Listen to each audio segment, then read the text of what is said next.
আপনারা দেখছেন challenge ২৬ bulletin.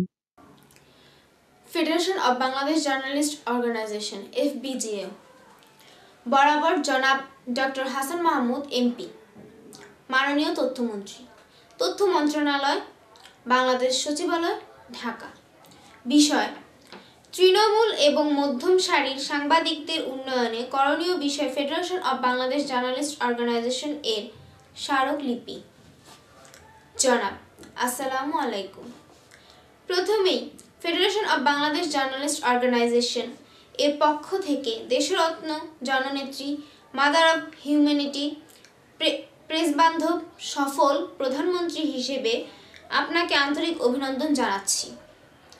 আপনি জেনে খুশি হবেন যে federation of Bangladesh journalist organisation দেশের সকল জেলা, উপজেলা, থানা থেকে শুরু করে সকল বিভাগ ও রাজধানীর সাংবাদিকদের অধিকার ও শৃঙ্খলা রক্ষার জন্য সাংবাদিক সংগঠনগুলোর ঐক্যবদ্ধ একটি সংগঠন। এই সংগঠনটি দেশের সকল সাংবাদিকদের স্বার্থ সংরক্ষণের মাধ্যমে দেশ ও জাতির গঠনের জন্য অতন্দ্র প্রহরীর মতো কাজ করে চলছে। দেশের নানা ক্রান্তি লগ্নে এই সংগঠন সভা, সেমিনার সহ বিভিন্ন দিবস উদযাপন করে আসছে।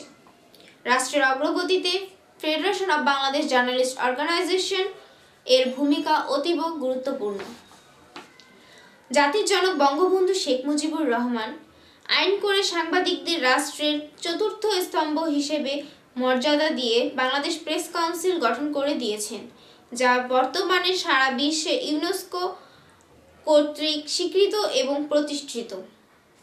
সার্কভুক্ত দেশের প্রেস কাউন্সিলগুলোর অভিন্ন লক্ষ্য হচ্ছে মধ্যম সারি ও তৃণমূল সাংবাদিকদের স্বার্থ সংরক্ষণে কাজ করা। সেই ভিশনকে সামনে রেখে আমরা কাজ করে চলেছি।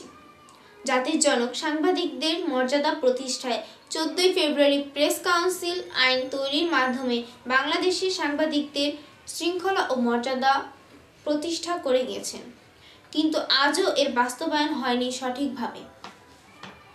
আমরা আশা করি বাংলাদেশের সরকারের প্রধান হিসেবে মাননীয় প্রধানমন্ত্রী এ ব্যাপারে প্রয়োজনীয় যথাযথ ব্যবস্থা করবেন।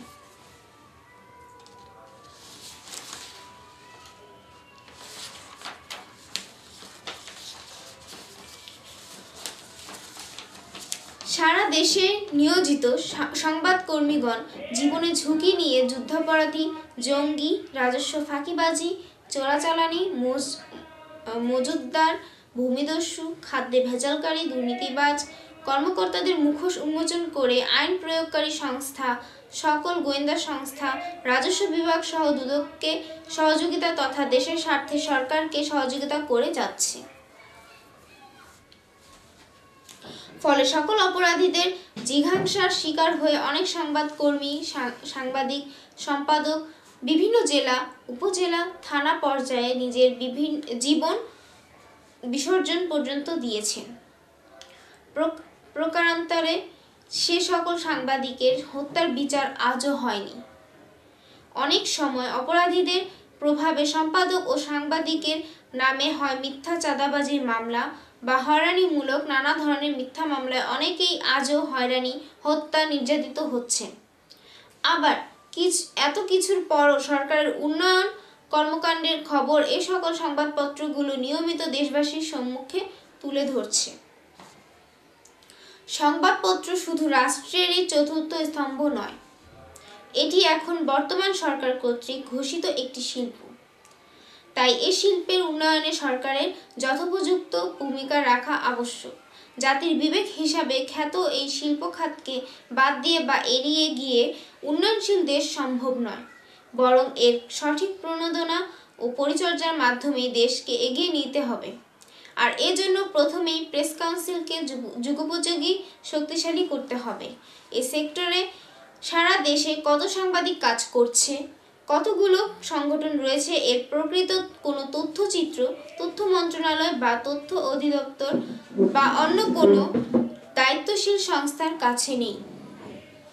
এছাড়াও সাংবাদিক সংগঠনগুলো এই রেজিস্ট্রেশনবিহীন, কেউ সমাজ কল্যাণ অধিদপ্তর থেকে রেজিস্ট্রেশন নিয়েছেন, আবার কেউ বা joint stock register of firms থেকে রেজিস্ট্রেশন নিয়েছে, কিন্তু কেউ তথ্য অধিদপ্তর বা প্রেস কাউন্সিলের কাছে নিবন্ধন করেননি বা করতে হবে এমন কোনো নীতিমালাও নেই। দেশের অন্যান্য সেক্টরে এমন হযবরল অবস্থা বোধহয় আর কোথাও নেই। আমরা মনে করি সারা দেশে ছড়িয়ে ছিটিয়ে থাকা সংগঠনগুলোরও একটি শৃঙ্খলা থাকা আবশ্যক। সেজন্য উক্ত সংগঠনগুলোরও নিবন্ধন পদ্ধতি, বিধিমালা প্রণয়ন সহ জাতীয় নীতিমালা আবশ্যক। এই নীতিমালা না থাকায় অনেক অপেশাদার ব্যক্তি, যেমন পান দোকানদার, মাদক ব্যবসায়ী, ডিম বিক্রেতা, ভূমিদস্যুগণ, কালোবাজারি, নারী শিশু পাচারকারী সহ নানা পেশার নানা অনৈতিক লোকজন এখন সাংবাদিকতার কার্ড বহন করে সাংবাদিক সেজেছেন। এমনকি গাড়িতে প্রেস সাংবাদিক স্টিকার লাগিয়ে রাজপথে ট্রাফিকদের নিকটেও দাপটের সাথে প্রভাব খাটিয়ে চলছে। এতে করে প্রকৃত পেশাদার সাংবাদিকদের ভাবমূর্তি ক্ষুণ্ণ হচ্ছে। ফলে এই অঙ্গনে এক প্রকার নৈরাজ্য চলছে। বিভিন্ন পেশায় যেমন রেজিস্ট্রেশন থাকা বাধ্যতামূলক, তেমনি সাংবাদিকদের পেশাগত মর্যাদা, নৈতিকতা, বাধ্যবাধকতা, দায়বদ্ধতা থাকাও আবশ্যক। তা না হলে ভবিষ্যতে এই পেশায় চরম নৈরাজ্য সৃষ্টি হবে, যা জাতির বিবেক হিসাবে পরিচিত রাষ্ট্রের চতুর্থ স্তম্ভকেই নয়, এ শিল্পেরও ব্যাপক ক্ষতি হবে, যা সঙ্গত কারণে রাষ্ট্রেরও ক্ষতি হবার সমূহ সম্ভাবনা থাকে। এসব সমস্যা সমাধানে আমাদের প্রস্তাবনা সমূহ নিম্নরূপ: 1. চতুর্থ স্তম্ভ হিসাবে স্বীকৃত সাংবাদিকদের রাষ্ট্রের প্রথম, দ্বিতীয় ও তৃতীয় স্তম্ভের প্রথম মাননীয় সংসদ সদস্য, দ্বিতীয় প্রশাসন বিভাগ, তৃতীয় বিচার বিভাগ তুলনামূলক মূল্যায়ন করতে হবে, যথা ক. এর প্রেক্ষিতে সাংবাদিকদের জন্য পৃথক বাজেট দিতে হবে। এ বাজেটের মাধ্যমে প্রত্যেক উপজেলার সাংবাদিকদের জন্য একটি বহুতল ভবন তৈরি করে দিতে হবে, যেটি ওই উপজেলার সাংবাদিকদের অফিস রুম, কনফারেন্স হল হিসাবে ব্যবহার হবে। অতিরিক্ত জায়গা ভাড়া প্রদানের মাধ্যমে যে আয় হবে তা দিয়ে বিভিন্ন জনসচেতনতামূলক কর্মকাণ্ড সহ সভা, সেমিনার পরিচালিত হবে। এর আয় দিয়ে ঝুঁকি ভাতা, চিকিৎসা ভাতা, অবসর ভাতা প্রভৃতি তহবিল সংগ্রহ করা হবে। খ. সমাজ কল্যাণ মন্ত্রণালয়ের ন্যায় সকল সাংবাদিক সংগঠনগুলোকে প্রতি বৎসর অনুদান প্রদান করতে হবে। 2.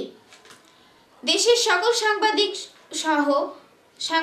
ও সাংবাদিক সংগঠনগুলো তথ্য মন্ত্রণালয়ের অধীনস্থ প্রেস কাউন্সিল এর মাধ্যমে শৃঙ্খলা রক্ষায় ও শনাক্তকরণে নিবন্ধন করতে হবে।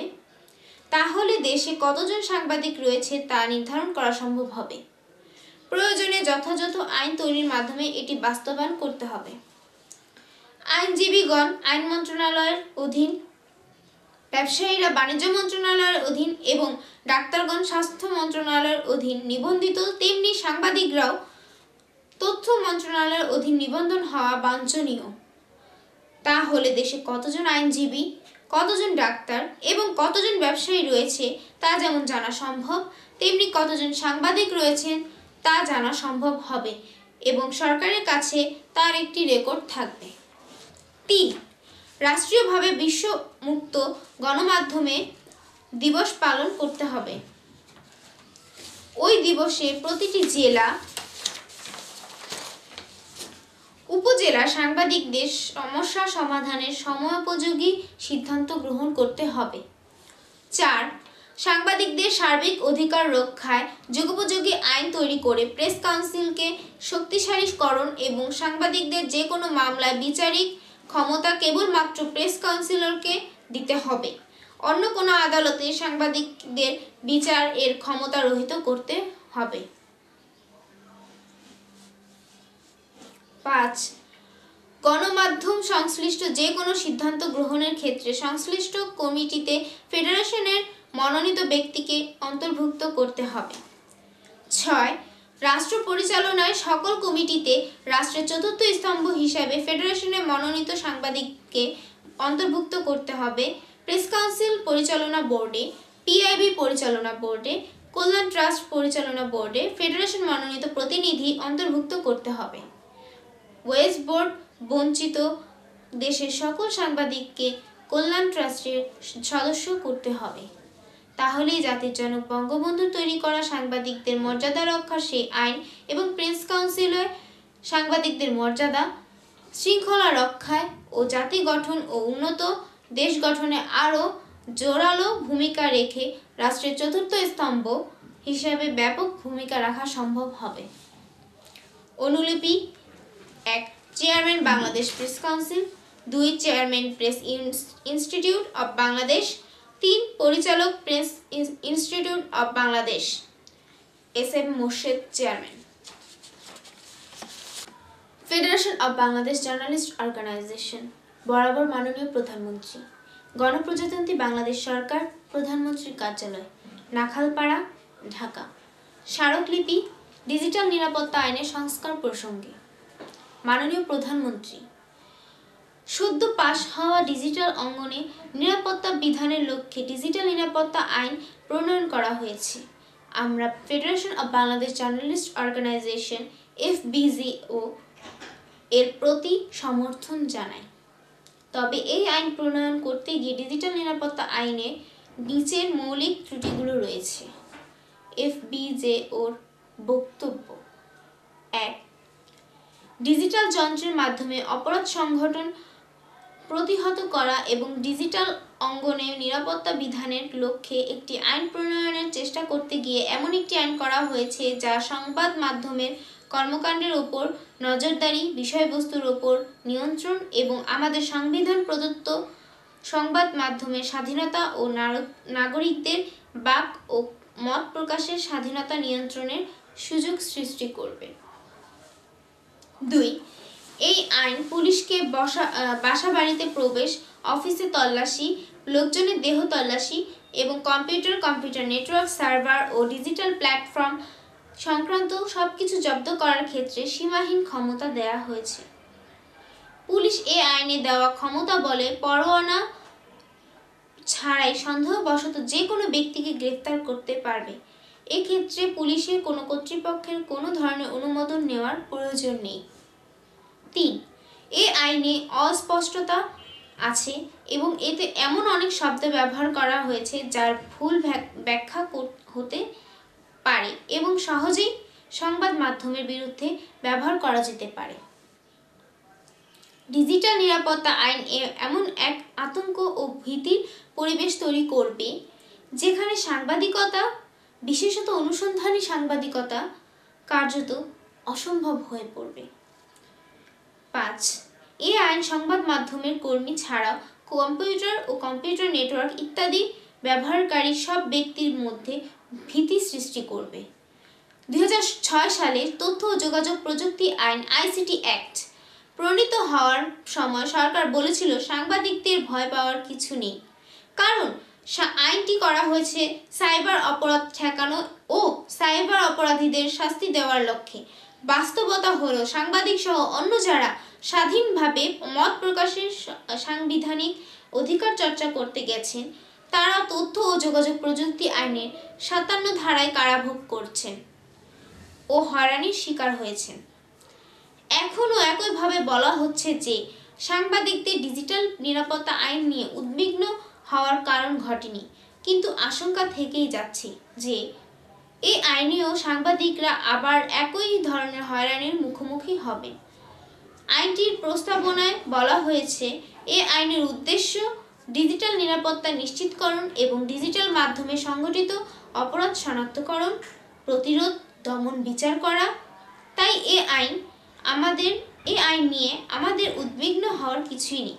কিছু সমস্যা হলো ডিজিটাল নিরাপত্তা আইন তার সংজ্ঞায়িত পরিধি অনেক দূর ছাড়িয়ে গিয়ে সংবাদ মাধ্যম ও সাংবাদিকতার পরিধির মধ্যে ঢুকে পড়েছে।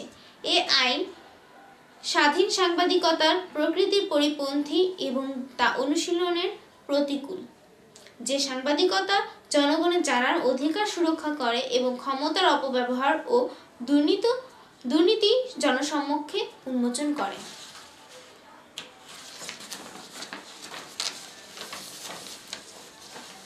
ডিজিটাল নিরাপত্তা আইনের কাজ ডিজিটাল প্রযুক্তি জগৎ নিয়ে যে জগৎ অবিরাম বিকশিত হয়ে চলছে। ডিজিটাল প্রযুক্তি জীবনের সর্বস্তরে আষ্টে পৃষ্ঠে জড়িয়ে পড়েছে। জাতীয় নিরাপত্তা থেকে খাদ্য উৎপাদন, স্বাস্থ্যসেবা, আর্থিক লেনদেন পর্যন্ত সর্বত্রই ডিজিটাল প্রযুক্তির প্রবেশ ঘটেছে। সংবাদ মাধ্যমও এর বাইরে নয়। অন্য ক্ষেত্রগুলোতে প্রয়োজন নিয়ন্ত্রণ, কিন্তু সংবাদ মাধ্যমের প্রয়োজন স্বাধীনতা। ডিজিটাল নিরাপত্তা আইনের কেন্দ্রীয় বিষয় কেবলই নিয়ন্ত্রণ। সংবাদ মাধ্যমের স্বাধীনতার প্রয়োজনীয়তা এত পুরোপুরি উপেক্ষা করা হয়েছে। এটা ডিজিটাল নিরাপত্তা আইনের অন্যতম মৌলিক ত্রুটি। এর ফলে এই আইন সংবাদ মাধ্যমের জন্য বিপজ্জনক হয়ে উঠেছে। ডিজিটাল নিরাপত্তা আইনের একটি ভীতিকর দিক হলো এতে পুলিশকে এমন অনিয়ন্ত্রিত ক্ষমতা দেওয়া হয়েছে যার বলে একজন সাংবাদিক ভবিষ্যতে তথাকথিত কোনো অপরাধ করতে পারেন কেবল এই সন্দেহে পুলিশ তাকে গ্রেফতার করতে পারবে। অধিকাংশ ক্ষেত্রে এগুলো জামিন অযোগ্য। ফলে সাংবাদিকতা বাস্তবত পুলিশের নিয়ন্ত্রণাধীন হয়ে পড়বে। উদ্বেগের আরও একটি বিষয় হলো এই আইনের অপরাধ ও শাস্তি সংক্রান্ত প্রায় 20টি ধারার মধ্যে 14টি জামিন অযোগ্য, 5টি জামিনযোগ্য এবং 1টি সমঝোতা সাপেক্ষে। ন্যূনতম শাস্তির মেয়াদ করা হয়েছে 1 বছর কারাদণ্ড, সর্বোচ্চ শাস্তি যাবজ্জীবন কারাদণ্ড। তবে অধিকাংশ ক্ষেত্রে শাস্তির মেয়াদ 4 বছর থেকে 7 বছর কারাদণ্ড। ফলে অনিবার্যভাবে একটা ভীতির পরিবেশ সৃষ্টি হবে, যেখানে সাংবাদিকতার স্বাভাবিক অনুসরণ অসম্ভব না হলেও হয়ে উঠবে অত্যন্ত ঝুঁকিপূর্ণ। আইনটি শুধু তার উদ্দেশ্যের সীমানা অনেক দূর পর্যন্ত কেবল লঙ্ঘনই করেনি, এটি অস্পষ্টতায় পরিপূর্ণ। অস্পষ্টতার কারণে এ আইন অপব্যবহারের সুযোগ রয়েছে। দেশ বিদেশের অভিজ্ঞতায় দেখা গেছে যেসব আইনের শব্দচয়ন সুস্পষ্ট, যেখানে অপরাধগুলো সুনির্দিষ্ট এবং অপরাধের সঙ্গে শাস্তির মাত্রা সামঞ্জস্যপূর্ণ, সেসবের মাধ্যমে আইনের অপব্যবহারের সুযোগ ঘটে থাকে। সেসবের মাধ্যমে আইনের শাসন ভালোভাবে অর্জিত হয়। আইনের ভাষাগত অস্পষ্টতা থেকে অপরাধ সম্পর্কে ভুল ব্যাখ্যা এবং আইনের অপব্যবহারের সুযোগ ঘটে থাকে। যখন আইনের অপব্যবহার ঘটে তখন স্বাধীনতা খর্বিত হয়। ডিজিটাল নিরাপত্তা আইনের আরেক ত্রুটি হলো অপরাধীদের শাস্তির মাত্রা নির্ধারণের বিষয়টি। এ প্রসঙ্গে একই সময়ে পাশ করা সড়ক নিরাপত্তা আইনের কথা বলা যায়। এই আইনে দুর্ঘটনায় মানুষ মেরে ফেলার সর্বোচ্চ শাস্তি নির্ধারণ করা হয়েছে 5 বছরের কারাদণ্ড। আর ডিজিটাল নিরাপত্তা আইনে বিধান করা হয়েছে ঔপনিবেশিক আমলের অফিসিয়াল সিক্রেটস অ্যাক্ট 1923 লঙ্ঘনের জন্য সাংবাদিকদের যাবজ্জীবন পর্যন্ত কারাদণ্ড হতে পারে। কোনো সাংবাদিক তার মোবাইল ফোনে অপ্রকাশিত কোনো সরকারি নথির ছবি তুললে অপরাধী বলে গণ্য হবেন, অথচ এটি আজকাল খুবই সাধারণ একটি চর্চা। বিশদ ব্যাখ্যা: আমরা মনে করি ডিজিটাল নিরাপত্তা আইন মুক্ত সংবাদ মাধ্যমের পরিপন্থী, বাক স্বাধীনতা ও মত প্রকাশের স্বাধীনতার বিরোধী এবং গণতন্ত্রের সঙ্গে বিরোধাত্মক।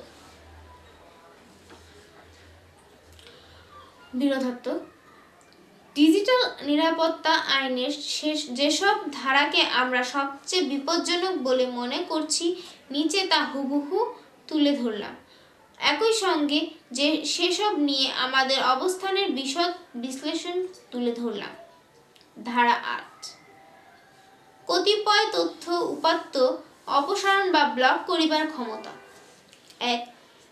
মহাপরিচালকের নিজ অধিক্ষেত্রভুক্ত কোনো বিষয়ে ডিজিটাল মাধ্যমে প্রকাশিত বা প্রচারিত কোনো তথ্য উপাত্ত ডিজিটাল নিরাপত্তার ক্ষেত্রে হুমকি সৃষ্টি করিলে তিনি উক্ত উপাত্ত অপসারণ বা ক্ষেত্রমত ব্লক করিবার জন্য বাংলাদেশ টেলিযোগাযোগ নিয়ন্ত্রণ কমিশনকে অতঃপর বিটিআরসি বলিয়া উল্লেখিত অনুরোধ করিতে পারবেন।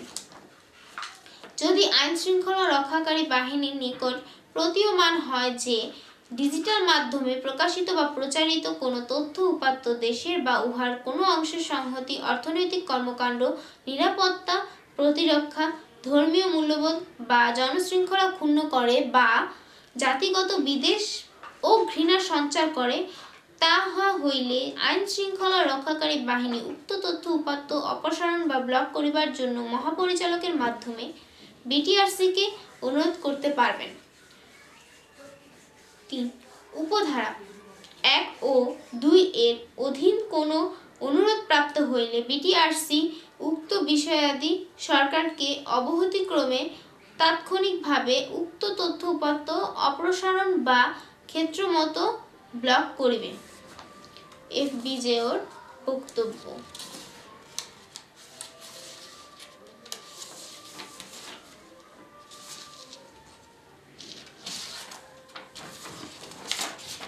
এখানে দুটি উদ্বেগের বিষয় রয়েছে, একটি মহাপরিচালকের ক্ষমতা, অন্যটি আইন শৃঙ্খলা রক্ষাকারী সংস্থাগুলোর ক্ষমতা। প্রকাশের বিষয়বস্তু ব্লক করার ক্ষমতা মুদ্রিত বা অনলাইন যে কোনো প্রকাশনার অন্তরাত্মাকে আঘাত করবে। কোনো সংবাদ মাধ্যমে যে কোনো প্রতিবেদন ব্লক করা যাবে, যে কোনো আলোকচিত্র জব্দ করা যাবে। এভাবে সংবাদ মাধ্যমটির স্বাভাবিক কাজ বিঘ্নিত হবে। প্রকাশিত বিষয়বস্তু অপসারণ বা ব্লক করার ক্ষেত্রে প্রয়োজনীয় যুক্তি আইনটিতে এত অস্পষ্ট যে তা নানা ব্যক্তি নানাভাবে ব্যাখ্যা করতে পারেন। এতে আইনটির অপব্যবহারের সুযোগ সৃষ্টি রয়েছে। দৃষ্টান্তস্বরূপ, কোনো প্রকল্পে দুর্নীতির খবর প্রকাশ করার ফলে যদি সেটার অর্থায়নকারী বা কোনো বিনিয়োগকারী অর্থায়ন বন্ধ করে দেন, তাহলে এই আইনের অধীনে সংশ্লিষ্ট সাংবাদিক অর্থনৈতিক কর্মকাণ্ডে বিঘ্ন সৃষ্টি করার দায়ে অভিযুক্ত হতে পারেন এবং তা ওই খবর ব্লক বা অপসারণ পর্যন্ত গড়াতে পারে। ধারা ২১। মুক্তিযুদ্ধ, মুক্তিযুদ্ধের চেতনা, জাতির পিতা, জাতীয় সঙ্গীত বা জাতীয় পতাকার বিরুদ্ধে কোনো প্রকার প্রোপাগান্ডা বা প্রচারণা দণ্ডনীয়। যদি কোনো ব্যক্তি ডিজিটাল মাধ্যমে বাংলাদেশের মুক্তিযুদ্ধ, মুক্তিযুদ্ধের চেতনা, জাতির পিতা, জাতীয় সঙ্গীত বা জাতীয় পতাকার বিরুদ্ধে কোনো প্রকার প্রোপাগান্ডা বা প্রচারণা চালান বা উহাতে মত প্রদান করেন, তাহা হইলে উক্ত ব্যক্তির উপর অনুরূপ কার্য হইবে একটি অপরাধ। এফবিজেওর বক্তব্য। আমরা আমাদের মুক্তিযুদ্ধের মর্যাদা ও সঠিক ইতিহাস সংরক্ষণের প্রতি পরিপূর্ণভাবে অঙ্গীকারবদ্ধ এবং অতীতে মুক্তিযুদ্ধের ইতিহাস বিকৃতির অপচেষ্টার অভিজ্ঞতা থেকে আমরা উপলব্ধি করি যে এ বিষয়ে কিছু করা প্রয়োজন। তবে মুক্তিযুদ্ধের চেতনা খুবই অস্পষ্ট একটি শব্দবন্ধ। কি কি করলে তা এই ধারার অধীনে অপরাধ বলে গণ্য হবে তা স্পষ্টভাবে নির্দিষ্ট করায় এবং অপরাধগুলোকে আরও সংজ্ঞায়িত না করায় এই আইনের গুরুতর অপব্যবহার ও সাংবাদিকদের হয়রানির ঝুঁকি সৃষ্টি হয়েছে।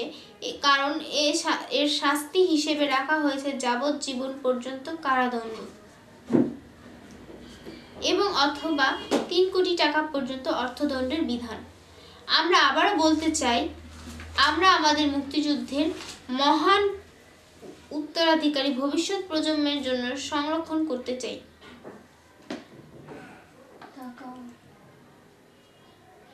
তবে আইন প্রণয়নের সময় আমাদের তা খুব স্বচ্ছ এবং সুনির্দিষ্ট করতে হবে। ডিজিটাল নিরাপত্তা আইন এখন যে অবস্থায় আছে তা শুধু সাংবাদিকদের জন্য ভোগান্তিমূলক হবে না। ইতিহাসবিদ, গবেষক এমনকি কথা সাহিত্যিকদের মতো সৃজনশীল লেখকদের দুর্ভোগের কারণ হতে পারে। এমনকি ভুল ব্যাখ্যা এবং সম্ভাব্য শাস্তির ভয়ে অনেকে মুক্তিযুদ্ধ সম্পর্কে বেশি লেখালেখিও করতে চাইবেন না। ধারা 25, আক্রমণাত্মক, মিথ্যা বা ভীতি প্রদর্শক তথ্য উপাত্ত প্রেরণ, প্রকাশ ইত্যাদি। যদি কোনো ব্যক্তি ওয়েবসাইট বা অন্য কোনো ডিজিটাল মাধ্যমে ইচ্ছাকৃতভাবে বা জ্ঞাতসারে এমন কোনো তথ্য উপাত্ত প্রেরণ করেন যাহা আক্রমণাত্মকমূলক বা ভীতি প্রদর্শক অথবা মিথ্যা বলিয়া জ্ঞাত থাকা সঙ্গেও কোনো ব্যক্তিকে বিরক্ত, অপমান, অপদস্থ বা হেয় প্রতিপন্ন করিবার অভিযোগে কোনো তথ্য উপাত্ত প্রেরণ, প্রকাশ বা প্রচার করা হবে না।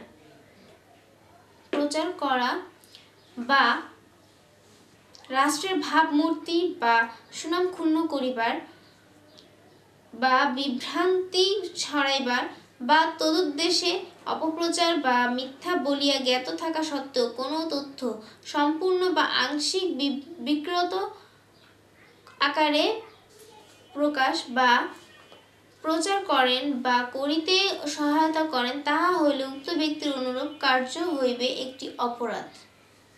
FBJOর বক্তব্য। এই ধারা সংবাদ মাধ্যমের সব ধরনের অনুসন্ধানী রিপোর্টিংকে সরাসরি বিরূপভাবে প্রভাবিত করবে। ব্যক্তি বা প্রতিষ্ঠানের অনিয়ম সংক্রান্ত ঘটনা নিয়েই এ ধরনের প্রতিবেদন তৈরি করা হয়ে থাকে।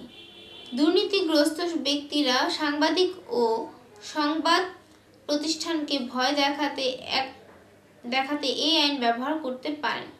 তারা এই অজুহাতে দেখিয়ে অনুসন্ধানী প্রতিবেদন প্রকাশে বাধা দেওয়ার চেষ্টা করতে পারেন যে ওই প্রতিবেদন তাদের আক্রমণ বা হুমকি দেওয়া হচ্ছে।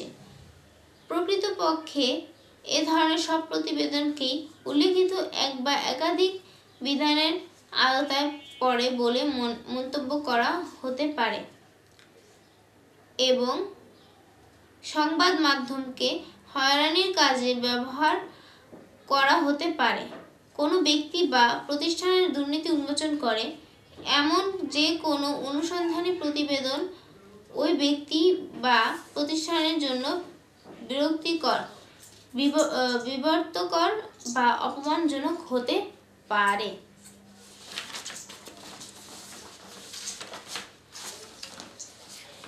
এই বিধান কোনো দুর্নীতিগ্রস্ত ব্যক্তি সম্পর্কে নেতিবাচক প্রতিবেদন প্রকাশ অসম্ভব করে তুলবে। এই সংবাদপত্রকে জনসংযোগী প্রতিষ্ঠানে পর্যবসিত করবে, এমনকি সাংবাদিকতার সাধারণ অনুসন্ধানও অসম্ভব হয়ে পড়বে। দ্বিতীয় ধারায় বিভ্রান্তি ছড়ানোর কথা বলা হয়েছে। বিভ্রান্তি ছড়ানো বলতে কি বোঝানো হয়েছে তা সুনির্দিষ্টভাবে না হলে এই ধারা সংবাদ মাধ্যমের কর্মীদের হয়রানি করার হাতিয়ারে পরিণত হবে। একজনের কাছে যা বিভ্রান্তমূলক আরেকজনের কাছে তাও নাও হতে পারে। সংবাদ মাধ্যমকে ভয় দেখানোর জন্য এটি নিশ্চয়ভাবে নতুন একটি পথ তৈরি করবে। রাষ্ট্রের ভাবমূর্তি ও সুনাম ক্ষুণ্ণ করা বলতে কি বোঝায়? সম্প্রতি আমরা ব্যাংকিং খাতে বিভিন্ন বিবেকহীন ব্যবসায়ী গোষ্ঠীর দুর্নীতি দ্বারা খবর পরিবেশন করছি। সেসব প্রতিবেদনের মাধ্যমে আমরা জনগণকে জানিয়েছি যে ব্যাংকিং খাত গুরুতর সংকটে পড়েছে। এতে কি ভাবমূর্তি ক্ষুণ্ণ হয়েছে? আইন শৃঙ্খলা রক্ষাকারী বাহিনীতে দুর্নীতি নিয়ে আমরা সংবাদ পরিবেশন করেছি। আমরা হেফাজতে, মৃত্যু, গুম ও বিচার বহির্ভূত হত্যা নিয়ে সংবাদ পরিবেশন করেছি। কেউ যদি ব্যাখ্যা করেন যে এসব প্রতিবেদনের রাষ্ট্রের ভাবমূর্তি ক্ষুণ্ণ করছে, তাহলে এই আইন এ ধরনের সংবাদ পরিবেশন করায় সাংবাদিক ও সংবাদপত্রগুলোকে শাস্তি দেওয়ার বৈধতা দেয়, কারণ প্রায় সব সংবাদপত্রেরই নিজস্ব ওয়েবসাইট ও অনলাইন পোর্টাল রয়েছে। ধারা 28, ওয়েবসাইট বা অন্য কোনো ইলেকট্রনিক বিন্যাসে ধর্মীয় মূল্যবোধ বা অনুভূতিতে আঘাত করে এমন কোনো তথ্য প্রকাশ, সম্প্রচার ইত্যাদি। যদি কোনো ব্যক্তি বা গোষ্ঠী ইচ্ছাকৃতভাবে জ্ঞাতসারে ধর্মীয় মূল্যবোধ বা অনুভূতিতে আঘাত করিবার বা উস্কানি প্রদানের অভিপ্রায়ে ওয়েবসাইট বা অন্য কোনো ইলেকট্রিক বিন্যাসে এমন কিছু প্রকাশ বা প্রচার করেন বা করান যাহা ধর্মীয় অনুভূতি যা ধর্মীয় মূল্যবোধের উপর আঘাত করে, তাহা হইলে উক্ত ব্যক্তির অনুরূপ কার্য হইবে একটি অপরাধ। এফ বিজয়র বক্তব্য। ধর্মীয় মূল্যবোধ একটি অস্পষ্ট পরিভাষা। একজন সাংবাদিক কিভাবে জানবেন কখন ও কিভাবে ধর্মীয় মূল্যবোধের আহত হয়েছে? এই পরিভাষা বিভিন্নভাবে ব্যাখ্যা করা যায় এবং কোনো সাংবাদিকই এ ধরনের বিষয়ে প্রতিবেদন তৈরি করতে স্বস্তি বোধ করবেন না। এটি সমাজের বড় একটি অংশ সাংবাদিকতার দৃষ্টিভঙ্গি থেকে নিরীক্ষণ বাধাগ্রস্ত করবে। বহির্বিশ্বে ক্যাথলিক ধর্মযাজকদের যৌন হয়রানির অভিযোগ নিয়ে সাম্প্রতিক প্রতিষ্ঠানগুলো প্রকাশ করা সম্ভব হতো না যদি ওই সব দেশে ধর্মীয় অনুভূতিতে আঘাত করে এমন সংবাদ প্রকাশ রুখতে আইন থাকতো। বেআইনি ফতোয়া ও সম্পত্তিতে নারীর অধিকার নিয়ে আলোচনা করা ও ধর্মীয় মূল্যবোধের প্রতি আঘাত হিসেবে ব্যাখ্যা করা হতে পারে। এই ধারা সংবাদ মাধ্যমে ও সাংবাদিকদের হয়রানি করতে ব্যাপকভাবে ব্যবহৃত হতে পারে। ধারা 29, মানহানিকর তথ্য প্রকাশ, প্রচার ইত্যাদি। যদি কোনো ব্যক্তি ওয়েবসাইট বা অন্য কোনো ইলেকট্রিক বিন্যাসে বর্ণিত মানহানিকর তথ্য প্রকাশ ও প্রচার করেন, তজ্জন্য তিনি অনধিক 3 বৎসর কারাদণ্ডে বা অনধিক 5 লক্ষ টাকা অর্থদণ্ডে বা উভয় দণ্ড দিতে হইবে। এফ বিজয়র বক্তব্য।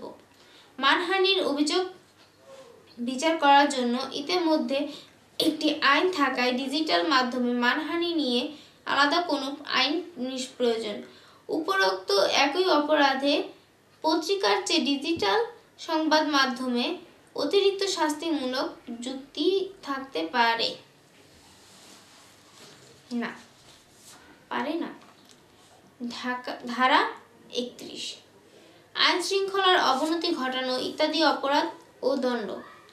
যা করান যাহা সংশ্লিষ্ট শ্রেণী বা শ্রেণী সম্প্রদায়ের মধ্যে শত্রুতা, ঘৃণা ও বিদ্বেষ সৃষ্টি করে বা সাম্প্রদায়িক সম্প্রীতি বিনষ্ট করে বা অস্থিরতা ও বিশৃঙ্খলা সৃষ্টি করে অথবা আইন শৃঙ্খলার অবনতি ঘটায় বা ঘটিকায় উপক্রম হয়, তাহা হইলে উক্ত ব্যক্তির অনুরূপ কার্য হইবে একটি